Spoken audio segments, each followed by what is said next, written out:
इसलिए जाते जाते एक ऐसा जघन्य अपराध हुआ है जो आपको सबसे ज्यादा मालूम होना चाहिए। और आपसे बार बार कोई कहता है कि आप गुजरात बहुत जाते हैं। मैं कहता हूं कि गुजरात वाले सुनते भी हैं और उस पर अमल भी करते हैं, इसलिए जाता हूं।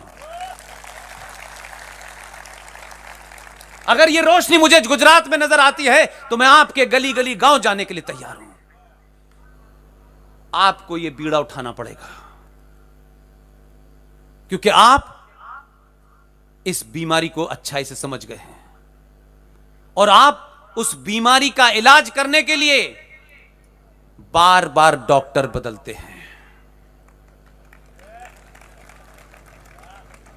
पार्टी नहीं बदलते, आप डॉक्टर बदलते हैं। इसलिए देखा देखी, इसलिए दुनिया में आप ही मिसाल बनने जा रहे हैं कि जिस आदमी को आपने जिस काम के लिए 47 में भेजा था वो कुछ उल्टे सीधे काम करने लगा। लिहाजा यह जिम्मेदारी आपकी है, क्योंकि आपके बदलाव का असर क्या हुआ यह मैं बताता हूं।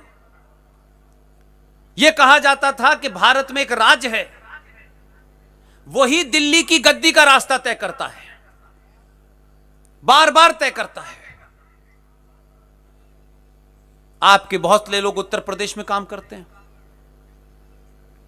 आपने उनसे टेलीफोन पे बात की कि दिल्ली का रास्ता अगर उत्तर प्रदेश से जाता है तो हम गुजराती जो उत्तर प्रदेश में रहते हैं हम अपना कुछ काम करेंगे कि नहीं करेंगे, ताली बजाएंगे। 2017 में आपने एक डॉक्टर बिठाया है गेरुए वस्त्र वाला, और वो इलाज कर रहा है, तबीयत से कर रहा है। मैंने सुना कल शाम तक हुआ इलाज।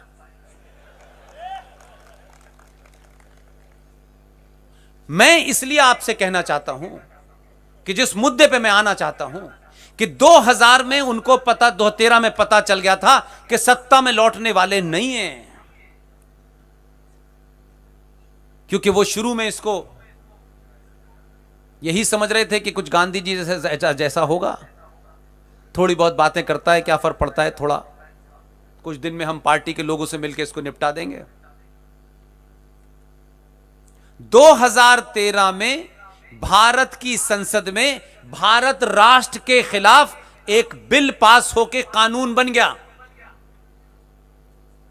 अब अगर मैं राष्ट्रवादियों से पूछ लूं तो उनको बुरा लग जाएगा। वो इस बात से खुश नहीं होंगे कि कम से कम कोई आदमी ईमानदारी से बात कर रहा है, उसके साथ खड़े हो जाएं, लेकिन उससे भी नाराज हो जाते हैं। इसलिए मैंने कहा कि मैंने नाराजगी की चिंता नहीं की, किसी की मैंने नहीं चिंता की, न मैं करता और न मुझे किसी को जवाब देना। मुझे जवाब भारत राष्ट्र के मान्यताओं वाले लोगों को देना है और किसी को नहीं देना। इसलिए रात के 11 बजे हो, 12 बजे हो, मैंने सुना है आस पड़ोस में रहते हैं गोल टोपी वाले, कोई चिंता नहीं। कोई दिन ऐसा नहीं जानता जिस दिन मेरा कत्ल ना हो जाता हो टेलीफोन पे। वो गलत समझ रहे हैं, उनको मेरे बारे में अंदाजा है। जितनी धमकियां देते हैं उतनी जोर से चिल्लाता हूं।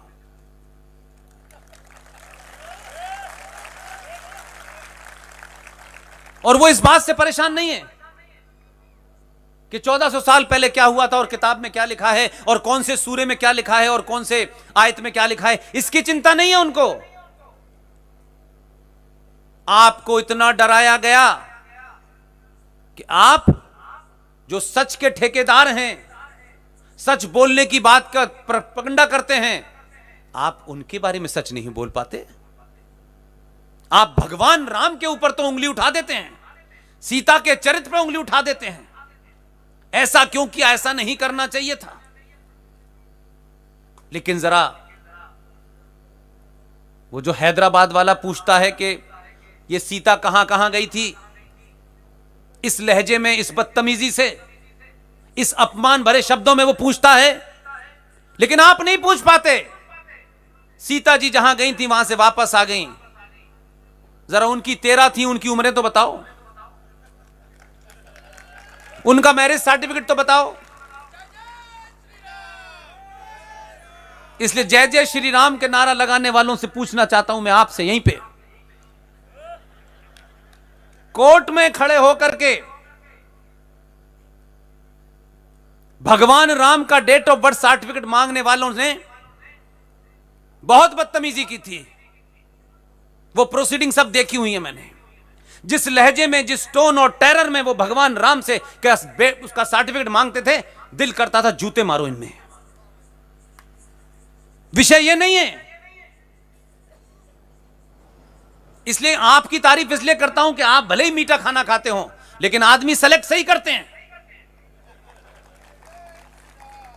जो मांग रहे थे भगवान राम का सर्टिफिकेट,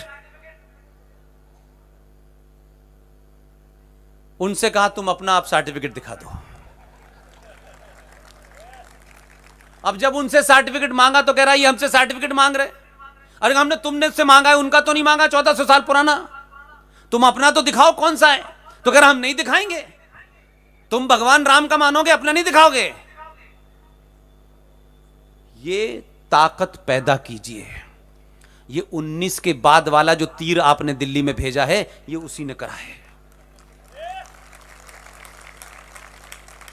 इसमें आपका कोई खर्चा नहीं हुआ। आप तो वैसे भी समझदार हैं पैसों के मामले में, बेमतलब खर्चा नहीं करते हैं। एक खर्च करते हैं तो 3 का हिसाब लेते हैं आप। और आप हर काम ऐसे ही चुनते हैं जिसमें कुछ खर्चा ना हो। तो आपने तो सिर्फ बटन दबाते दबाते 2-3 भेजे हैं, तब लोग अपने बाप का सर्टिफिकेट नहीं दे रहे, बता ही नहीं रहे। मैंने सुना है कश्मीर में एक आदमी है, उसके बारे में पता चल गया है, 3 दिन से वहीं पे सर्टिफिकेट मांग रहा है उससे। उसने अपना सर्टिफिकेट काफी दिन पहले निकाल के रख लिया था और कहा कि 1722 में मेरे दादा कौल ब्राह्मण थे, मुझे मिल गया है। सारी लड़ाई हथियारों से नहीं लड़ी जाती।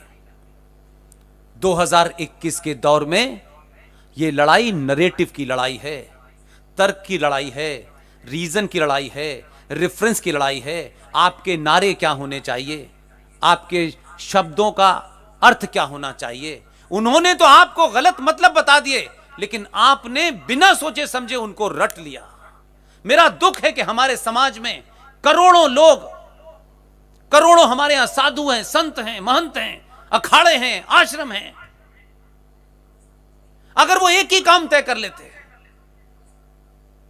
कि जो नैरेटिव राजनीतिक लोग बनाते हैं हिंदू धर्म के बारे में,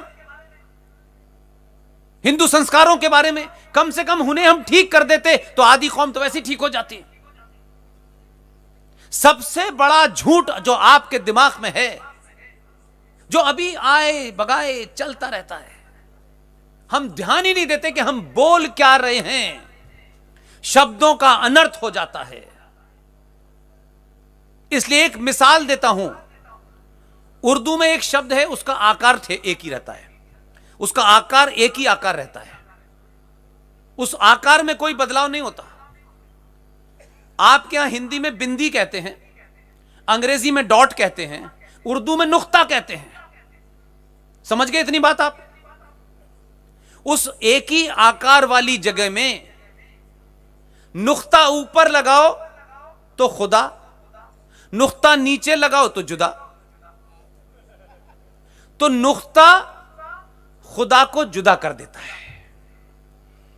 इसलिए शब्द की महत्वता होती है। यह पाखंड हमारे लोगों ने, जिनको यह काम करना चाहिए था, उन्होंने भी नहीं किया, क्योंकि उसमें भी ऐसे ऐसे लोग पैदा हो गए कि हम सन्यासी हैं लेकिन हमें टिकट चाहिए एमएलए का। तो सन्यास लिया क्यों था यार? कोई कंप्यूटर बाबा है, कोई गोल्डन बाबा है। अगर यही काम करना था तो सन्यास नाम के शब्द की इतनी आपने बेइज्जती क्यों की? सन्यास लिया था तो आपने इस देश की समाज की जितनी भी चीजें थी उसको छोड़कर आपने ध्यान लगाने के लिए लिया था, लेकिन आपका ध्यान तो एमएलए की कुर्सी पर लगा हुआ है। तो इस समाज को बदनाम क्यों किया आपने?